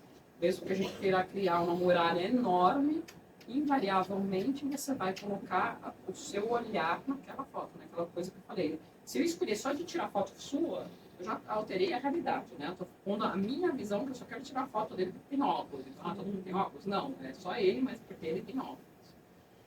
O que eu vejo no jornalismo hoje em dia, eu acho que, assim, tá vendido, né? Eu acho que, assim, os grandes, eles são grandes jornalistas, eu não conheço tanto, mas os fotojornalistas talvez tentam fazer reportagem, tentam fazer projetos pessoais, tentam lançar livros, sabe? É difícil. E assim, outra coisa que aconteceu, isso não é uma coisa necessariamente boa ou ruim, mas é a realidade. Você não tem mais a profissão de fotojornalista. Aconteceu a mesma coisa com o Uber, sabe? Então você tem, se você está tão acessível a uma câmera, um celular, que é muito bom. O celular de hoje em dia é melhor do que a minha câmera. Os celulares hoje têm mais megapixels, não sei o que, do que as fotos que eu tirei aqui. Você acaba perdendo. Eu estudei 4 anos. Você estuda jornalismo, eu estudei 4 anos para entender a ética, para entender a moral, para entender se eu posso ou não posso tirar aquela foto, o que eu posso fazer, o que eu não posso fazer, o que eu devo fazer, o que eu não devo fazer. Hoje em dia, qualquer pessoa é um fotógrafo, qualquer pessoa é um fotojornalista. Qualquer pessoa pode ir em qualquer lugar tirar uma foto e falar isso, sabe? Tirei essa foto, né? Então, colocar o crédito ali. coloca o crédito, a gente não estão nem vendendo foto, só querem aparecer, né? Então isso e as imagens rápidas, né? A gente só quer volume, a gente não quer uma qualidade, não é que não quer, mas e aí entra a coisa que você comentou da inteligência artificial, fotos muito manipuladas, eu posso garantir, eu nunca mexi em uma dessas fotos, sabe? Quer dizer, a não ser as coisas que eu podia fazer, porque para mim era a regra, era a lei, você não altera uma imagem. Cara, eu não sei como é hoje em dia. Eu tive uma foto Você nem tira, você Ele nem cria. vai ser manipulado, né? Ele vai entrar no chat GPT e vai falar que é pra mim. tira uma foto, faz uma foto Faz de criança em uma casa foto, segurando. Mas, por favor, a mesma versão para escutando criança mais vocês dois, triste. assim, que vem muito que no mundo ideal, o trabalho do jornalista é quase o trabalho de um antropólogo, que é de retratar aquela realidade. Né? E ser antropólogo, assim, é um trabalho muito difícil, porque é você entrar lá e tentar captar todos os seus verbos. E aí, o que eu vejo muito na mídia, e hoje eu não consumo mais mídia de notícias, assim, claramente, que é um negócio que me faz muito mal. Mas é assim, e é um pouco que eu sinto, para aquelas pessoas que estão retratando aquela história daquele jeito, aquilo para elas é uma verdade, porque é o recorte do mundo que elas enxergam, entendeu? Então, quase para você entender a realidade, mais ou menos, você teria que varrer todas as tendências de jornalismo para tirar um suco daquilo. E para mim isso é muito louco, mas é assim, é cada um contando a história do seu ponto de vista de observador. Não, mas essa eu acho a coisa positiva, digamos, dos celulares e da facilidade hoje em dia de expressão. Porque o que você tinha que fazer antigamente? Por que você tinha grandes nomes de Foz, Sebastião Salgado, James Napier, para quem Alcântara, para falar por que você tinha isso? Porque você tinha algumas pessoas, não várias, tá? Muitas, mas você tinha algumas pessoas que você mandava para algum lugar para tirar foto do que estava acontecendo. Aí eram sempre meio que as mesmas. Então, essas pessoas, obviamente, né, estão sempre sendo colocadas em situações muito... Tinha uma coisa que o professor me falava, que é terrível, mas é verdade. Quanto menor o PIB do país, melhor a luz. Então, então, assim, cara, você vai para um país da África, tem aquela a luz, e tem aquela fumaça, poeira vermelha, e não sei o que, a cores. Mas a gente tira uma foto bonita lá, é difícil. Para tirar uma foto muito, muito bonita, sei lá, eu não sei, São Paulo, não sei, dá para ser interessante, mas é diferente. Né? E hoje em dia, com as fotos, você não precisa mandar o cara para lá. Né? Você simplesmente chama alguém que está lá, trabalhando lá, para tirar aquela foto. Agora, o que acontece? De novo, não acho que tem que estudar isso, mas você tem um papel como fotojornalista muito importante de tentar ser o mais objetivo possível. Você aprende isso. Eu aprendi isso em 4 anos de universidade, depois mais 2 anos de mestrado com relações internacionais, tentando me aprofundar nas histórias, nas temáticas, para tentar ser o mais objetivo possível, entendendo o contexto da geografia, da história, da política, de tudo.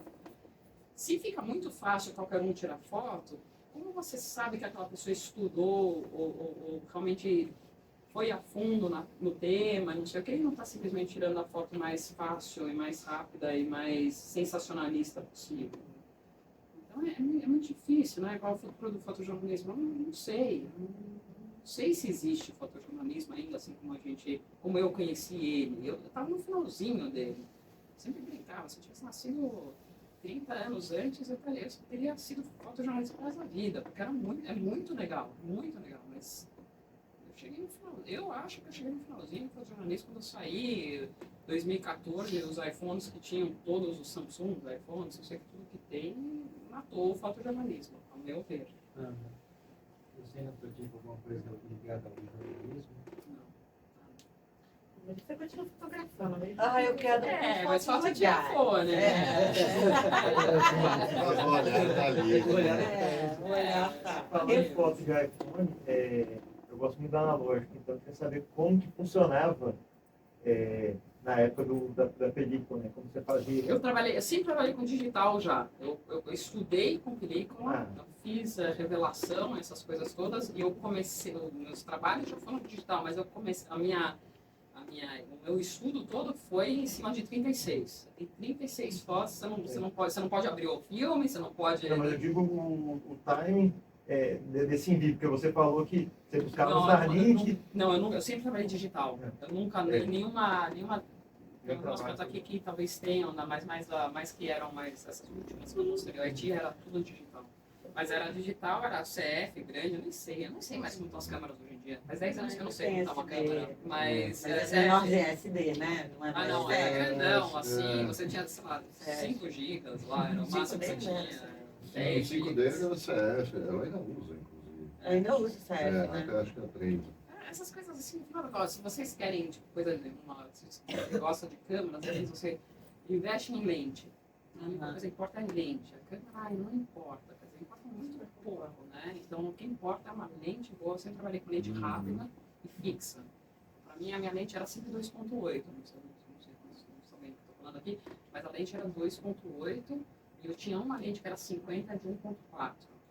Então, eu não gostava dela. A lente tinha que ser rápida e tinha que ser fixa, não podia ser variável. Então, qualquer dinheirinho que você tiver, investe em lente, não na câmera. Deixa eu falar uma coisa. Tipo de câmera e lente, do seu ponto de vista profissional. Mas é 10 anos atrás, né? Então eu vou te falar uma coisa de 10 anos atrás. 10 anos atrás eu tinha aqui que era a Mark 3? Tinha Mark 3? Mark 5? Mark 5. Uma Canon, eu sempre trabalhei com Canon, eu tinha 2 marcas D1, Mark 3, sei lá o que era, nem lembro o que era. E eu trabalhava com essas 4 lentes, mas uma era só quando estava muito escuro, né? A 50 1.4 era quando estava muito escuro. E eu sempre gostei muito da 1635, né? Ela parece grande angular, mas naquela época você tinha o cropping ainda da câmera, né? Não sei A 20 dele era cropado o sensor, então você vai ter uma equivalência. Você vai ter uma equivalência aí de 16, vai dar uns 20, alguma coisa. 22. Então, é grande angular. Era grande angular, mas limite de ser grande angular. Então, 1635, a 2470. Era uma lente que eu usava pouco, mas às vezes você precisa exatamente daquilo, e a 70-200. Mas assim, era ferramenta de trabalho mesmo. São câmeras lentes bem caras, muito específicas, mas você precisava ter aquilo. Você falou que era muito difícil as relações com as pessoas quando estavam fotografando elas. Às vezes algumas tinham sua capacidade invadida. E eu imagino que no Haiti, no local, mesmo que você tenha uma rede de apoio, você andava muito sozinha, fazia seus próprios retratos, e vinha essa represália. Como que você lidava em relação da comunicação? Como que era isso para você? Então, eu tive a sorte de falar francês, então crioulo eu já consegui rapidamente pegar as frases mais importantes do crioulo.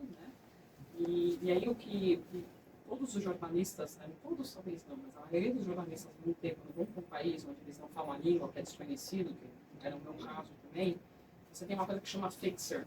É o cara, é como se fosse o seu produtor focal. Tá? E se você é uma CNN, se você é uma Fox, você vai ter uma equipe, você vai ter toda uma equipe. No meu caso, o meu fixer, a pessoa que eu chamava de fixer, era o meu cara da moto.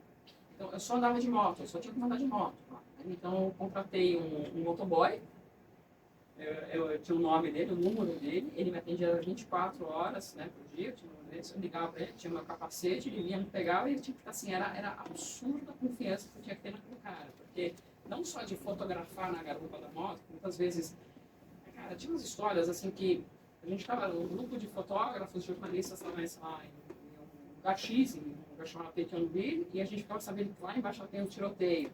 Cara, todo mundo subia nas motos, um maluco, e a moto mais rápida, a primeira a chegar, vai tirar a melhor foto. Então era assim, era uma loucura de todos os jornalistas. Os caras chutando a moto do cara, sabe? Para você chegar antes e melhor que a minha. Então eu tinha esse fixer, eu tinha esse cara, que era confiança assim, cega. A gente teve um acidente, quebrei 2 câmeras com ele caindo. Parei no hospital, no Haiti, graças a Deus era dos brasileiros. Mas eu tinha esse cara. Então esse cara, ele, assim, às vezes a gente ia para situações assim. E ele feliz que estava contratado Sim, por você ganhando em dólar e eu sei lá o quê. Ele ganhando bem, relativamente bem, mas ele era assim, ele era meu guarda-costas, ele era meu tudo. Então a gente entrava o que era comparável com as favelas brasileiras, né? Lá era uma favela brasileira, né? Com os coisas, mas a gente entrava lá escadinho também, de arma e tudo. O cara chegava lá e abafando, falando, não, ela tá comigo, ela vai tirar foto aqui, não sei o quê. Então você acaba você tem que ter alguém local que é mais que um guia e que pode te falar também, porque ele também está antenado, ele tem todos os amigos, ele olha, eu estou sabendo que está tendo uma manifestação lá, vamos lá. E aí ele me ligava muitas vezes também, está tendo uma manifestação, assim, bora. É legal, você vai fazer. O desenrolador. Desenrolador, exatamente. Ele consertava tudo. O cara era... Deixa eu te perguntar uma coisa, quer dizer, eu sou espectadora. E toda vez que eu vejo essas fotos na mídia, eu me coloco muito assim, mas o que esse cara sente depois disso? Né? É assim, eu fazia uma imagem assim, esse cara tem que ser uma pedra de gelo. Tem. Né? Em que momento ele olha para aquilo e diz assim, não, isso eu não posso tirar. Isso está doendo muito. Em que momento... Aí eu estou te conhecendo hoje, então eu estou conhecendo em carne e osso aquela pessoa que estava lá. Então eu lido com sentimentos, né? Que sentimento tem que ter esse repórter de fotografia? Em que momento? É isso, essa foto me pegou muito.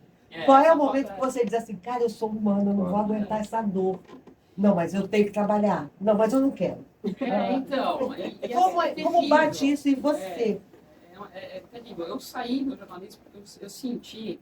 É exatamente isso, tá? Então, você está lá para trabalhar. Se você não vai conseguir trabalhar, melhor não estar lá.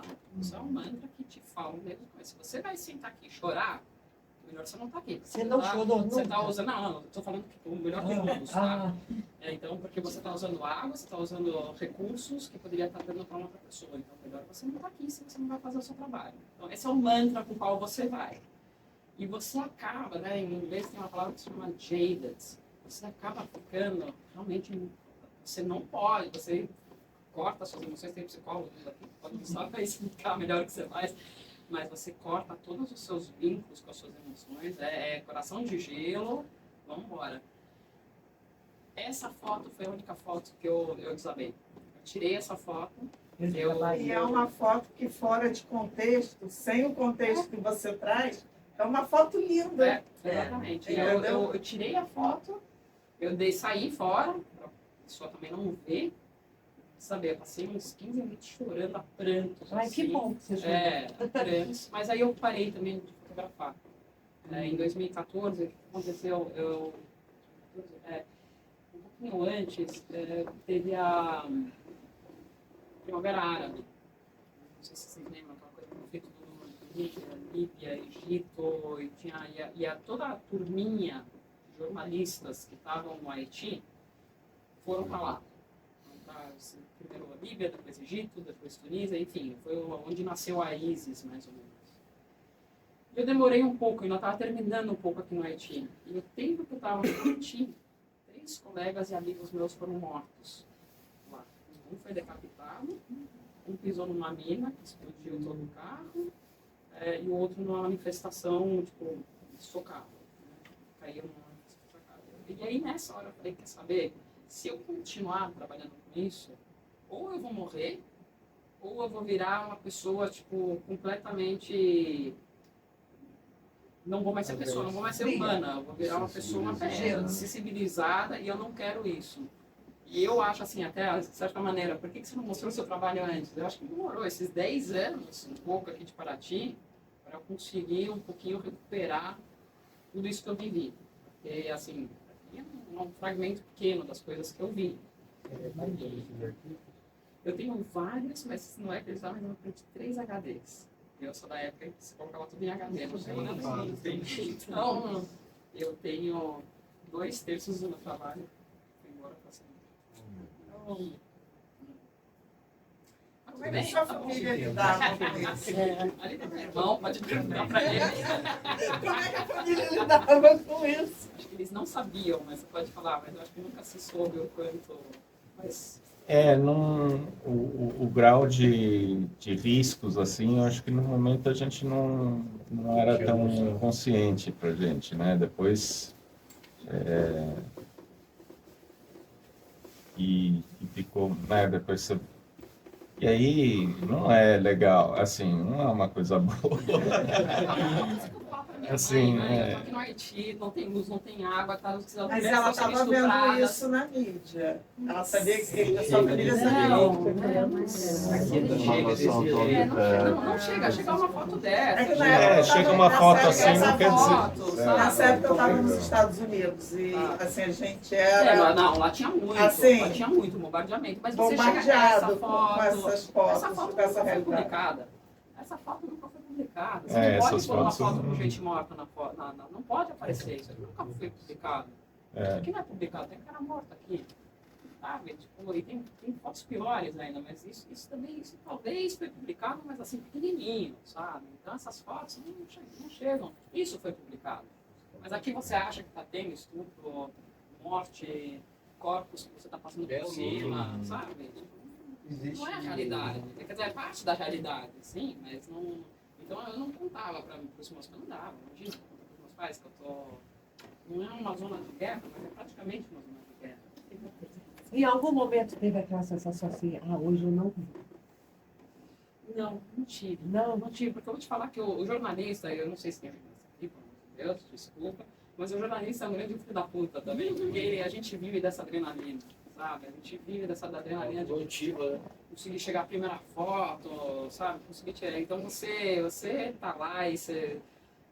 É uma defesa também, né? Então você volta, aquela defesa, não, tipo, isso aqui é legal pra cacete, sabe? Vamos lá tirar fotos. Então você é uma defesa, não é legal, mas pra você tá lá, você tem que, né? Você vai tirar foto e vai mandar pra Reuters, depois você vai... E vai tomar um show. Tomar um show. Infelizmente, mas é verdade. Tipo, você tem que se sensibilizar. E aí depois vem a conta. Você pode colocar de novo a fotografia da senhora do Val de Jequitinhonha? Sim. Também uma foto linda.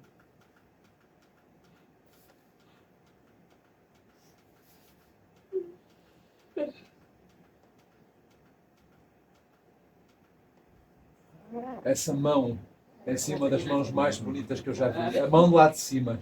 De cima, é. Achei assim muito impactante. Eu gosto bastante dessa foto. Essa foto foi publicada num jornal alemão também. Toda a reportagem do Vale de Jequitinhonha foi publicada e eu escrevi. Muito é uma bonita. das únicas reportagens onde eu também escrevi o texto. E era na época, né? Essa foto aqui deve ser de 2004. Que há assuntos que eles dão força à fotografia. Sim. E há fotografias que têm força mesmo sem um assunto tão impactante. E eu acho essa incrível.